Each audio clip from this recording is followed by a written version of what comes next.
বিশ্ব ফুটবলে প্রতিভাবান খেলোয়াড় অনেক আছে, কিন্তু নিজের সবটুকু উজাড় করে দেওয়া ফুটবলার খুব বেশি নেই। গাভি তেমনই একজন। 17 বছর বয়স থেকেই স্পেন জাতীয় দলে নিয়মিত। দুই ভিন্ন কোচের আস্থার নাম হওয়া কোনো সাধারণ ব্যাপার নয়। বড় মঞ্চে সে কখনোই ভয় পায়নি, বরং প্রতিটা ম্যাচ নিজের লড়াকু মানসিকতা দিয়ে আলাদা করে নজর কেড়েছে। গাভির ফুটবল শুধু পাস বা টেকনিকের গল্প না, তার ফুটবল মানে আবেগ, আগুন ও চাপের মাঝেও হার না মানার এক মানসিকতা। মাঠে সে প্রতিটা বলের জন্যই লড়ে, যেন এটাই তার শেষ ম্যাচ। জাতীয় দলের হয়ে খেলতে গিয়ে ভয়াবহ ইনজুরিতেও পড়েছিলেন।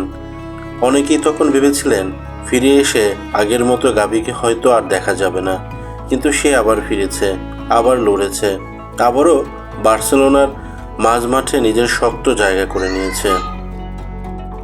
এই বয়সে এত চাপ, এত প্রত্যাশা আর এত ধাক্কার পরও সে যেভাবে দাঁড়িয়ে আছে, সেটা সত্যিই বিশেষ কিছু।